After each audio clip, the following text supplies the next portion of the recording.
মুক্তিযুদ্ধের বিরুদ্ধে আর মুক্তিযুদ্ধের বিরুদ্ধে এত ক্ষোভ কেন?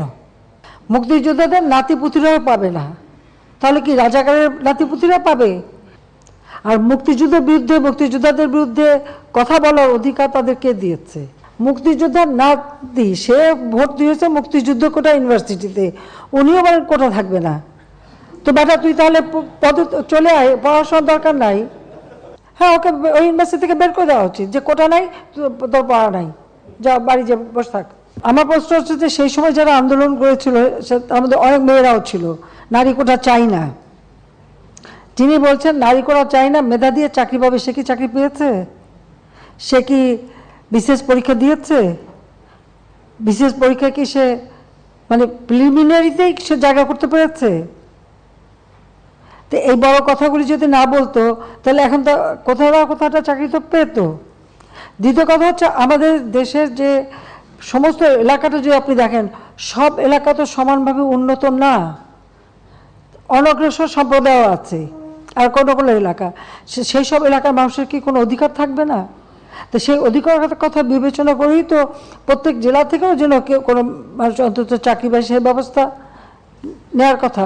আমাদের একটা রাষ্ট্র পরিচালনায় কী ধরনের কাজ হয় সে সম্পর্কে তাদের কোনো ধারণা আছে? সে ধারণা তো আমরা দেখি না। আচ্ছা, যখন আদালতে চলে গেল, তো আদালতে সেটা সমাধান, এবং আদালত তাদের সুযোগ দিয়েছে, বলেছে আপনারা আসেন আর্গুমেন্ট করেন, বলেন। তা আদালতে যাক, বলুক না, তারা রাজপথেই সমাধান করবে।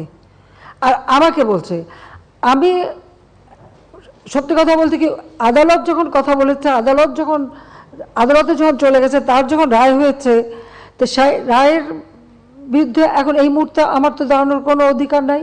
এটা তো আমার সংবিধানও বলে না, আমার পার্লামেন্টও বলে না, কার্যপ্রণালী বিধিও বলে না, কিছুই না।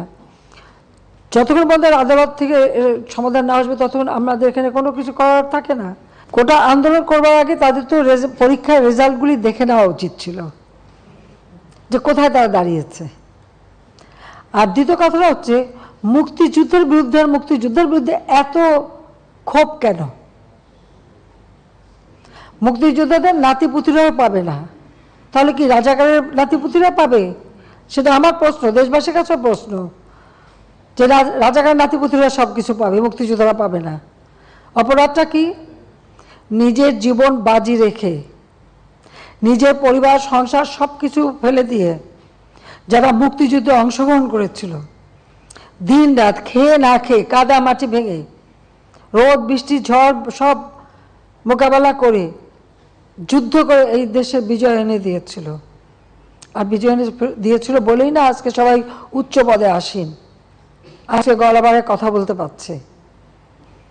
ধরে তো পাকিস্তানিদের বুটের লাথি খেয়ে চলতে হতো। আর মুক্তিযুদ্ধের বিরুদ্ধে মুক্তিযোদ্ধাদের বিরুদ্ধে কথা বলার অধিকার তাদেরকে দিয়েছে।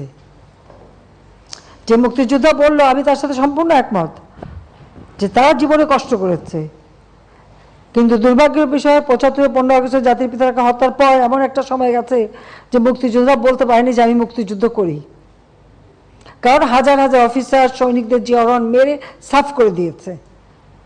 আবার তাদের মাথায় মানে কিছু কিছু পকেট করে নিয়ে তাদেরকে খুব তেল দিয়েছে, কিন্তু আসলে তো মুক্তিযুদ্ধের চিন্তা চেতনা সব কিছু তো মুছে ফেলে দিয়েছিল। মনে হলো যে পাকিস্তানের আবার প্রদেশ হয়ে গেছি আমরা, সেই জায়গায় নিয়ে যাচ্ছিল। সেখান থেকে বাংলাদেশ ফিরে এসেছে, জয় বাংলা স্লোগান ফিরে এসেছে, ৭ই মার্চের ভাষণ ফিরে এসেছে। মুক্তিযুদ্ধের এখন ভালো লাগে না, মুক্তিযুদ্ধের কথা শুনলে তাদের মানে গায়ে জ্বর আসে। আর সবথেকে একটা যে দেখলাম খুব অদ্ভুত লাগলো আমার কাছে, মুক্তিযোদ্ধার নাতি সে ভোট দিয়েছে মুক্তিযুদ্ধ কোটা ইউনিভার্সিটিতে, উনিও বলেন কোটা থাকবে না। তো বেটা তুই তাহলে পদে চলে আয়, পড়াশোনার দরকার নাই। হ্যাঁ, বলতে হচ্ছে তুই চলে আয়, তোর পড়াশোনার দরকারটা কি? তুই মুক্তিযোদ্ধার নাতি হিসেবে কোটায় ইউনিভার্সিটিতে ভর্তি হয়ে এমন বলে কোটা লাগবে না, তোকে তো ইউনিভার্সিটি থেকে বের করে দেওয়া উচিত।